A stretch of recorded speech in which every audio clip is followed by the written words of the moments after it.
Yo, what is up gamers? GamerTrash14 here, back at it again for another video. I wanted to hold off on making this video for a really long time because I said this was a topic that I didn't want to touch on anymore, but I have to talk about it because I genuinely cannot take the fact that MiniLad has just gotten away with this. For those of you that don't know, back in 2020, MiniLad was exposed for sending messages to underage girls. He later admitted to these allegations, confirming they were true, which makes him by definition a pedophile. He then released a couple of horrible apologies that I made videos on. If you want to watch those videos, I'll leave a link in the description below. Then MiniLad took a hiatus from YouTube, and that's where the story ended. Until June of 2021, until he returned on a second channel. Now we're going to be talking about him. Roll that intro. I'ma fuck up my life.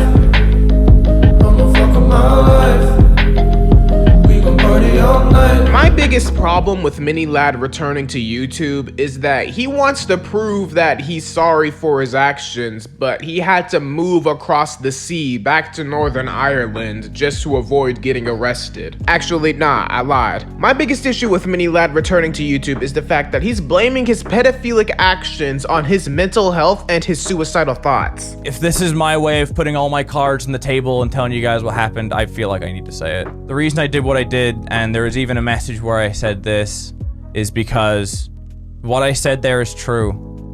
I did try to end my life at the beginning of 2017. Now, I'm somebody that suffers with mental health issues and suicidal thoughts on a daily basis, and this may not be the best example to use because I'm only 16 years old, but even if I was MiniLad's age, I would not be texting underage girls to, and I quote, go down swinging. I wouldn't be texting them at all. You are a content creator that has built such a name for yourself and got you such a good reputation, and you just throw all of that away because you're suicidal and you want to go down swinging? More and more people are finding out about what you did every single day. Countless commentary channels are making videos about you. You literally had to make a video titled "Why I'm Leaving Twitter and So Should You," yet you still think you can make a return to YouTube. I don't know if MiniLad just doesn't care about the hate he's getting, or if he's just that tone deaf to realize that this isn't going to work out for him because more and more people are switching sides every single day. Maybe MiniLad thinks that he can just stick to that 8 to 9 year old audience that he got from 2018, 2019 YouTube when he was at his peak and he really started to gain subscribers. Maybe it would help him groom more minors and that's why he's still on YouTube. I don't really know,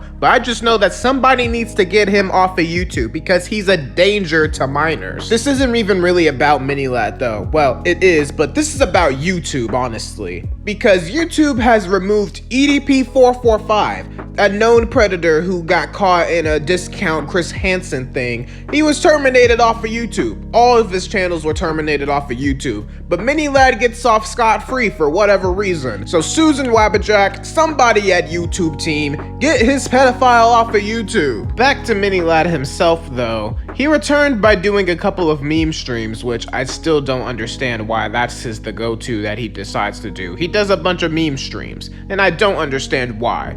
But he opened it up with not an apology. He opened up by saying this. Here's also a thing as well. I know that people watching this right now, you might be on the fence. I know that. If you're on the fence and I've broken your trust, if you decide to leave, that's okay. Don't feel pressured into watching this. I have no animosity against you. I wish you all the very best in life. But at some point in the future, if you decide to give me another go, I'll welcome you back with open arms. Cliches are cliche for a reason. It's hard to word it any other way. But at the end of the day, I can't change my past, but I sure as hell can change my future. He's just tiptoeing around the situation again. He's not even saying anything that would like convince anybody with actual sense that he's actually changed and that he's going to do better. He's just basically repeating himself from what he's been saying for the past like year and a half or so. He didn't once reiterate his apology or anything like that. Literally all he said was he's been going to therapy, and if you're on defense, it's okay. If you decide to give me another chance, then I'll welcome you back with open arms. What a guy, you know what I mean? Like,